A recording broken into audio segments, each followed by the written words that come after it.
Jen and welcome back to my South Korea vlogs part 3. We are now in Jeju Island, and for Jeju Island we hired a car to get around the place. We hired this beautiful iconic Hyundai Iconic 5 and I'm just giving you a quick tour. The car is so beautiful. We've never drove an electric car before. It's not as common in Australia or Melbourne because I'm not sure about the other states. So I was super interested in how this car drove and it was amazing. In Jeju Island there are electric car charging stations everywhere. So shopping centres, cafes, any car parks will have electric car charging stations. So you don't really need to worry about if the car runs out of battery. On the first day of Jeju Island, we drove from the airport to the east coast. From my experience, the east coast has a lot of beaches with beautiful turquoise waters, pastry and drink cafes, as well as abalone restaurants. So if you're interested in all that, I highly recommend you visit the east coast of Jeju Island. First stop was Delmoondo Cafe in Jeju Island. This cafe had the most beautiful beach views. I mean, look at this beach. It looks amazing. Not gonna lie, this is my favorite cafe in Jeju Island because the pastries here are delicious. Golden, crispy, flaky, buttery pastries, and like it's just delicious. I highly recommend.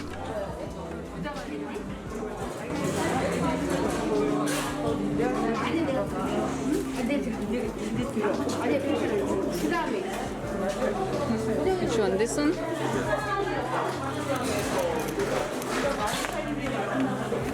Oh wait, you gotta put the baking paper on.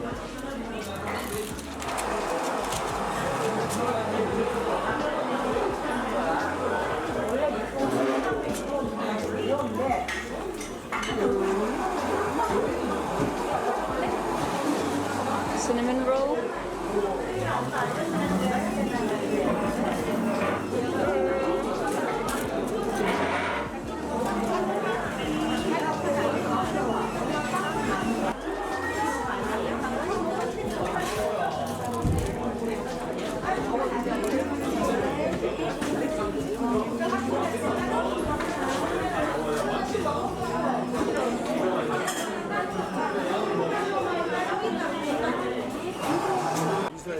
Here we got the cinnamon scroll, blueberry, custard pastry and pizza baguette. It was delicious.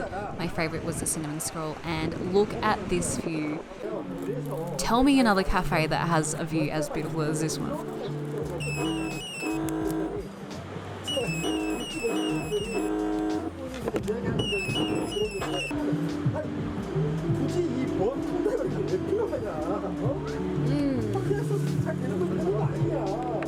We also got iced lattes. The most popular drink in South Korea is actually Americanos, I believe, because it's low in calories. However, we love iced lattes, so that we got.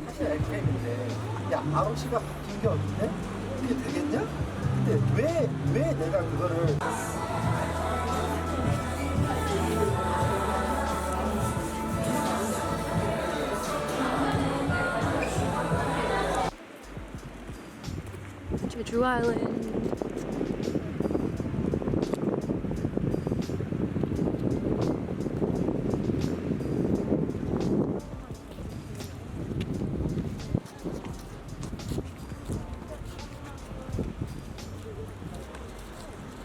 On our trip around the east of Jeju Island, we visited so many beaches. They don't all look the same, so I highly recommend you research the beaches you want to visit when you go to Jeju Island. We tried to stop by as many as we could and they were all stunning. These windmills were also beautiful. Here we stopped by the Green Cafe. I think that's what it's called, and I got a grapefruit soda drink and Matt got a iced latte again.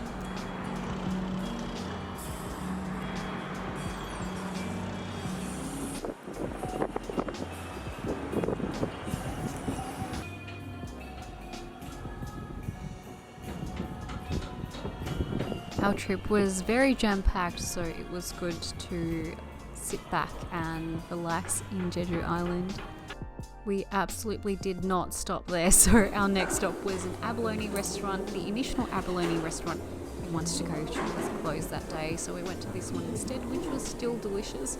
Look how many abalones we got. I have never eaten that many abalones in my life.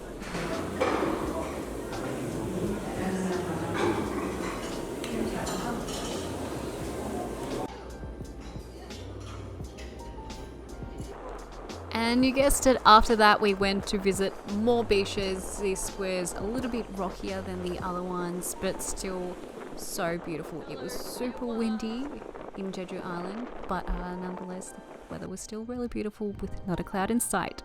Moving down, we went to Songsan Ilchulbong Marine Provincial Park, which is a small hike to the top of the mountains here. It's not a very high mountain at all. There's a few steps, and at the bottom there's a black rocky beach.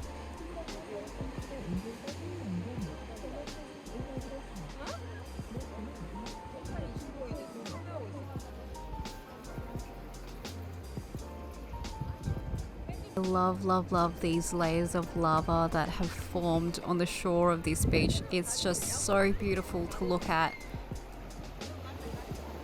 It's also good to mention that throughout Jeju there's tangerines everywhere, and we definitely got tangerine slushy over here. Talking about tangerines, our next stop was a beautiful tangerine farm cafe.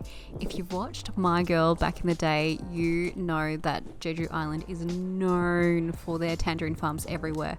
This cafe was called Cafe Dendri, which was a Santorini inspired building amongst a tangerine farm. It was so beautiful. You can get a basket and pick as many tangerines as you want that fits in the basket. There's also cafe drinks and food.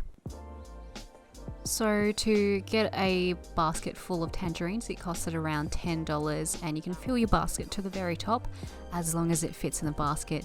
It's also worth mentioning that the drinks in Korea are similar price to Melbourne. So if you want to buy, let's say, a grapefruit soda, that would probably cost around 5,000 to 6,000 won, which is about $5-6 in Australian dollars.